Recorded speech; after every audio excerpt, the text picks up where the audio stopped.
Vou fazer isso. Só que aí. geralmente a conta do servidor público é do consignado. Ele não quer saber o juro, não. Ele só quer saber a parcela, né?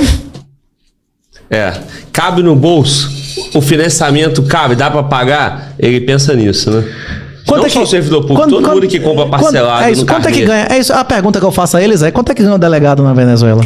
Quanto é que ganha o agente de polícia? Quanto é que ganha o agente, o escrivão na Venezuela? Quanto é que ganha o oficial da PM na Venezuela? Quanto é que seus colegas estão ganhando nesses países aí? Pois é isso que tende a esperar você se o modelo for até o final. E a chance... Pode não acontecer. Amanhã pode acontecer impeachment, vir outro grupo político e tal, tudo é possível. Inclusive no Portugal, o símbolo do país em vários lugares é o galo, né? Que é o deus do impossível. O impossível pode acontecer, mas o provável, se a gente for trabalhar com probabilidade, é esse regime ficar aí décadas nisso e levar o país ao objetivo deles, não é isso? Que é o totalitarismo absoluto, né? Controle total do país de educação, de saúde e de segurança, inclusive com muito menos policiais. A China está reduzindo brutalmente o número de policiais. Ele está aumentando o número de militantes que vão fazer denúncia para o policial e buscar o pessoal, né? Tem na China o responsável do partido pelo prédio, pelo condomínio, e esses caras fazem denúncia anônima e tal, como era Stasi, como era Gestapo. Esses países comunistas, o regime sempre foi esse, né? Você dá mais poder a militante político de fazer denúncia e acabar com a vida do cara sem trabalho de policial concursado. Policial concursado é pepino. Por quê? Porque o policial concursado serve ao Estado e não ao governo, né? Por exemplo, o único direito mesmo que o policial civil tem na Constituição, não tem nem direito a porte de arma. O policial civil tem direito a subsídio, não é isso? Por quê? O policial, aqui na Bahia, 80% do salário é penduricalho.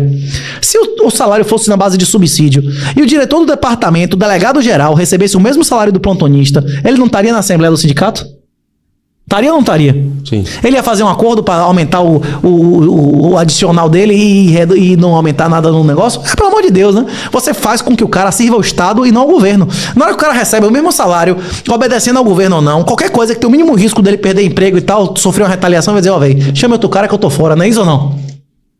E aí tentar emplacar o argumento da estabilidade como que isso é coisa de vagabundo, que não quer trabalhar e não quer receber punição. O problema é que realmente os julgamentos, como já falei em vários casos aqui, esse Fran Derrack e o Veiga são os casos mais absurdos, né? Que tipo assim, eles não foram condenados de um par, foram condenados em múltiplos, não é isso ou não? E chegaram na justiça e meteram bronca eu não tô dizendo que eles são inocentes, não é isso? Estou dizendo que os procedimentos não foram feitos de uma maneira dentro da legalidade. Por quê? A seleção dessas pessoas foi baseada em conhecimento jurídico ou foi baseada em inconveniência política? Hein? Pois é. A culpa não é deles, a culpa não é de ninguém, a culpa é do sistema que foi feito desse jeito. Se o político, o cara que é eleito, ele não buscar voto, vai acontecer o que com ele? Ele vai se reeleger? Ele nem se elege. O cara nem se elege se ele não agir de maneira de trocar a favor, de fazer captura administrativa, de trocar a favor por dinheiro, de trocar dinheiro por poder. O cara não chega nem a ser eleito a nada, não é isso? Sim. E falar em cara não ser eleito a nada, cara, eu quero fazer uma comparação em que o público no chat... Sim. Toda hora surge esse assunto. Eu te perguntei da tua vida acadêmica e você mostrou que você já estudou bastante. Fui professor, ingressei em doutorado muito antes de 30 anos, fui professor efetivo de Universidade Federal antes de 30 anos, mas numa época que a Universidade Federal o cara ia vestido e tal, não era saciseiro. Hoje em dia você entra na Universidade Federal, parece que você tá numa cadeia, velho. Você parece que você tá numa cadeia, um cheiro pichado, de droga. Sujo, não, droga, os caras, um professor com sandália havaiana, na minha época, se fosse de calça jeans, você tomava esporro. O cara lhe humilhava, dizia, você acha que você tá onde? Que falta de respeito é essa? Bermuda? Você tá maluco? Agora o professor de bermuda, de sandália, fuma maconha, né? Junto. Mas aí, cara, a comparação é com o Enéas. Porque o Enéas também é um camarada estudado e que falava a verdade e era tratado como doido, né?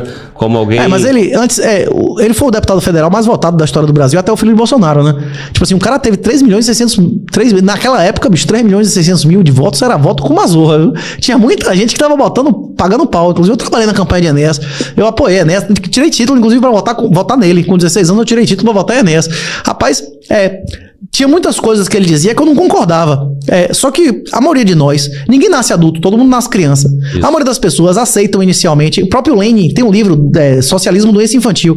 A maioria das pessoas, quando elas são crianças, morais e mentais, elas acreditam que o governo tem que dar saúde e educação e que investir em saúde e educação vai melhorar alguma coisa, vai piorar.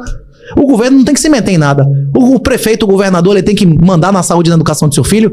O interesse dele é que a saúde de vocês, a educação de vocês seja boa ou ruim. Que você seja dependente ou independente, rico ou pobre, inteligente ou estúpido. O governo quer te fuder, porra. O governante, o interesse do governante é ele prejudicar. É esculhambar com seu filho, com sua família. Você vai dar mais poder pra um cara desse?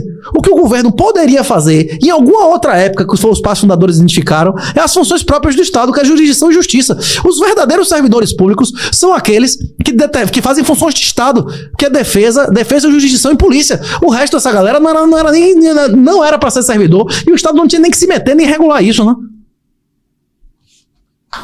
E o Enéas? É isso, o Enéas era um cara que tinha posições, porra, que eu apoiava em alta, tinha posições que ele trazia a verdade, inclusive de Epstein e tudo mais, já naquela época, mostrava os grandes grupos mundiais e tal, só que ele viveu em uma época que, mesmo um cara como Enéas, tinha menos acesso à informação do que 99% das pessoas têm hoje com a internet. Ele ainda tinha alguns cacuetes esquerdistas, mas que eu considero que são típicos daquela época, né? Um cara como Enéas provavelmente nunca deve ter lido Mises ou ouvido falar em Rothbard, coisas que hoje em dia a maioria dos adolescentes sabe quem é, e ele não teve acesso, né? A gente vive em um mundo, comparar o mundo de hoje com a época de 30 anos atrás, é comparar a época de 30 anos atrás com a época medieval, né? A nossa vida hoje é mais próxima em vários aspectos ao cara que viveu na época de Roma do que como vai ser a vida daqui a 100 anos. Nos Estados Unidos, a maioria das pessoas não lava prato em casa, não é isso? A maioria das pessoas lava roupa nos Estados Unidos, seca a roupa no varal no sol. O cara nem sabe o que é isso, nunca viu uma roupa no sol, né? O cara não sabe o que é lavar prato, tem uma máquina que faz isso. O cara não abre janela, é tudo ar-condicionado. A vida de como vai ser daqui a 100 anos é mais diferente da nossa vida de agora do que a nossa vida de agora é do cara que viveu há 1000 anos atrás. Sim. Ele também lavava a roupa, ele também lavava o prato, ele também botava no sol, não é isso? Sim. As coisas estão mudando de maneira exponencial. Então é difícil julgar um cara de outra época, não é isso? Mas eu admirava, pagava pau e trabalhei na campanha de Enéas. Não, é porque as pessoas, quem de repente não consegue acompanhar o teu pensamento, tudo que tu estudou, tudo que você pensa, tudo que você defende, você fala, e a imprensa fazia muito isso, colocava o Enéas como se ele fosse doido.